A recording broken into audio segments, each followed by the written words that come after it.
بسم اللہ الرحمن الرحیم السلام علیکم ورحمۃ اللہ وبرکاتہ۔ اللہم صلی علی محمد وعلی آل محمد کما صلیت علی ابراہیم وعلی آل ابراہیم انک حمید مجید۔ اللہم بارک علی محمد وعلی آل محمد کما بارکت علی ابراہیم وعلی آل ابراہیم انک حمید مجید۔ بھائی بزرگوں دوستو، اللہ آپ لوگوں کو خوش رکھے، سلامت رکھے، حفظ و امان میں رکھے۔ آج میرا بات کرنے کا مقصد ہے کہ ہجرت کے اندر ایک بیٹی کا کردار۔ میں 2-3 دن سے یہی بتا رہا ہوں کہ مرد کے پیچھے ضرور کسی نہ کسی عورت کا ہاتھ ہے جس کی کامیابی کے اندر۔ تو میرے دوستوں، میرے بزرگوں، حضرت مولانا یوسف صاحب رحمۃ اللہ علیہ نے حیات الصحابہ کے اندر لکھا ہے، حضرت جناب محمد رسول اللہ صلی اللہ علیہ وسلم، دوپہر کا وقت ہے، اور دوپہر کے وقت میرے دوستوں اکثر حضرات جو ہے خیلولہ کرتے ہیں۔ دوپہر کا وقت سونے کا رہتا، اس لیے خاص کر حضرت امیر المومنین عمر رضی اللہ تعالیٰ عنہ اپنے خلافت کے زمانے میں ہر ایک فوجی کو کہتے کہ تھوڑی دیر خیلولہ کر لو، اس لیے کہ جناب محمد رسول اللہ صلی اللہ علیہ وسلم نے فرمایا خیلولہ کے ذریعے سے تہجد کے اندر مدد لو، خیلولہ کے ذریعے سے تہجد کے اندر عبادت کرنے میں مدد لو۔ تو میرے دوستو، اس وقت فرمایا حضرت جناب محمد صلی اللہ علیہ وسلم دوپہر کا وقت تشریف لائے، آ کے ابو بکر سے کہنے لگے، ابو بکر مجھے ایک تنہائی کی جگہ چاہیے، میں آپ کو کچھ بات بتانا ہے۔ تو میرے دوستو، اللہ کے نبی نے کی بات حضرت ابو بکر نے سن کر کہا، اللہ کے رسول، میرے گھر کے اندر میری بیوی، میں اور میری بیٹی کی 2 بیٹیوں کے علاوہ کوئی نہیں ہے، آپ اطمینان سے مطمئن رکھیے اور مجھے بات بولیے، یہ بات باہر نہیں جائے گی۔ تو میرے دوستو، اس وقت اللہ کے نبی نے کہا کہ مجھے ہجرت کا حکم ہو گیا۔ فرمایا، یا رسول اللہ، میں بھی آپ کے ساتھ ہوں؟ ابو بکر نے کہا، تو فرمایا، ہاں آپ بھی میرے رفیق سفر ہو، میرے سفر کے ساتھی ہو۔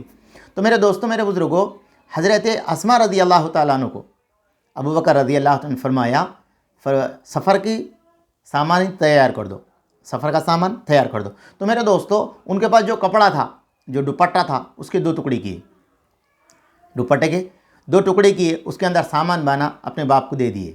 اب میرے دوستو، پھر ابو بکر رضی اللہ تعالیٰ عنہ اپنے اہلیہ محترمہ سے کہنے لگے، دیکھو تم کھانا بنانا اور ہمیں تک پہنچانا، اور اپنے غلام فہرہ سے فرمایا کہ تو بکریاں چرانے کے بہانے وہاں پر آنا، تو ہمیں دودھ پلا کر جانا۔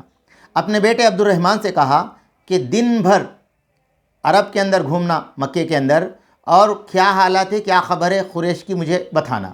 اپنی بیٹی حضرت اسماء سے فرمایا، تم کھانا تیار ہونے کے بعد، تم چھوٹی ہو، تم لائیں گی تو تم پر کوئی بھی جو ہے نا شک نہیں کرے گا، تم کھانا ہمیں غار سور کے اندر پہنچانا۔ تو میرے دوستوں، میرے بزرگوں، حضرت محمد صلی اللہ علیہ وسلم، ابو بکر وہاں سے چلے گئے۔ اس کے بعد میں میرے دوستوں، ابو قحافہ رضی اللہ تعالیٰ عنہ، یہ فتح مکہ پہ موقع پر مسلمان ہوئے، حضرت ابو بکر رضی اللہ تعالیٰ عنہ کے والد، انہوں نابینا ہو گئے تھے۔ انہوں نے آ کے کہا کہ بیٹی، ابو بکر چلے گئے؟ ہاں گئے۔ تمہارے گھر میں کچھ چھوڑا ہے یا نہیں؟ ایسے ہی پورا سامان لے کے چلے گئے۔ تو میرے دوستو، حضرت اسماء چھوٹی تھی مگر بہت سمجھدار تھی، چھوٹے چھوٹے ٹھکریاں جمع کرے، محراب میں رکھے، اس کے اوپر کپڑا ڈھک دیے، ڈھک کے اپنے دادا ابا سے ہاتھ پکڑ کر کہا، ابا بابا نے بہت ساری چیزیں ہمارے لیے چھوڑ کر گئی ہے۔ پھر ان کا ہاتھ رکھ کر میرے دوستو وہ ٹھکریاں بتائی، حالانکہ دینار نہیں تھے، درہم نہیں تھے، خالی ٹھکریاں تھے وہ۔ تو کہا، اللہ کا چلو اچھا ہے، تمہارے واسطے کچھ تو رکھ کے گئے ہیں۔ اب میرے دوستو چلے گئے۔ اب میرے بھائیوں، فرمایا ان کے غلام جو تھے حضرت ابو بکر کے، وہ دودھ پلایا کرتے تھے وہاں بکریاں چراتے ہوئے۔ ان کا بیٹا جو تھا پوری خبر دیا کرتا تھا۔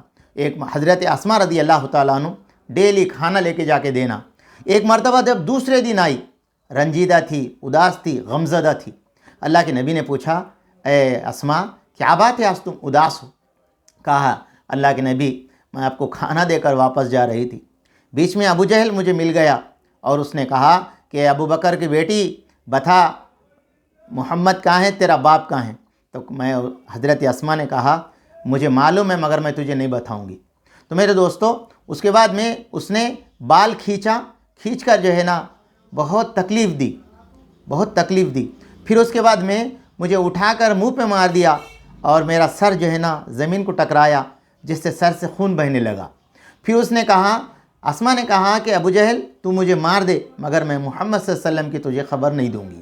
تو میرے دوستوں، میرے بزرگوں، جب یہ بات جناب محمد رسول اللہ صلی اللہ علیہ وسلم نے سنی تو آقا علیہ السلام کی آنکھوں میں آنسو آ گئے، اللہ کے نبی کی آنکھوں میں آنسو آ گئے۔ پھر فرمایا ابو بکر میں نے دنیا کے اندر ہر ایک کا بدلہ حق ادا کر دیا، احسان کا بدلہ ادا کر دیا، ابو بکر میں نے تمہارا حق کا احسان کا بدلہ ادا نہیں کیا، کل آخرت میں اللہ تمہارے احسان کا بدلہ دے گا۔ تو میرے دوستوں، میرے بزرگوں، ہر ایک کی کردار کے پیچھے کچھ نہ کچھ میرے دوستوں پیچھے، اس لیے خواتین کا جو مقام، جو مرتبہ جو اللہ تبارک تعالیٰ نے رکھا ہے، دوستوں آج تو خواتین کو جو ہے مارکیٹ میں لانے کی کوشش کر لے، جیسے فونا کے اوپر فوٹو اور جو ہے نا صابن کے اوپر فوٹو، چاول کے اوپر، دالوں کے اوپر فوٹو، ان کی اہمیت گرانے کا کام کر رہی ہے لوگ۔ اگر میرے دوستوں کروڑوں اربوں گنوں سے زیادہ اللہ تبارک تعالیٰ نے عزت اور عفت عورتوں میں رکھی ہے، ان کا ایک مقام رکھا ہے۔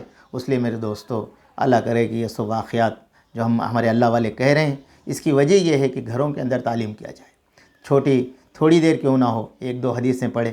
دنیا کی ساری باتیں آج ہمارے گھروں کے اندر ہوتی ہے۔ خواتین کی جو صحابہ اکرام نے جو قربانیاں دی ہے، وہ واقعی اگر ہمارے بچوں کے سامنے، ہمارے سامنے رہیں گی تو انشاءاللہ امت کے اندر یہ نام یاد رہیں گے۔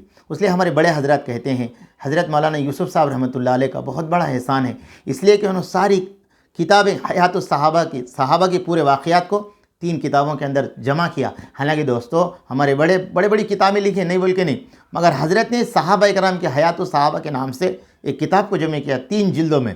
ہاں میرے دوستو، آج پوری دنیا کے اندر دوستو پڑھا جاتے ہیں، اور عالم دین اس کی کتاب کی تعریف کرتا ہے، اس کی اہمیت کو بتاتا ہے۔ اللہ میرے کو آپ کو عمل کی توفیق دے۔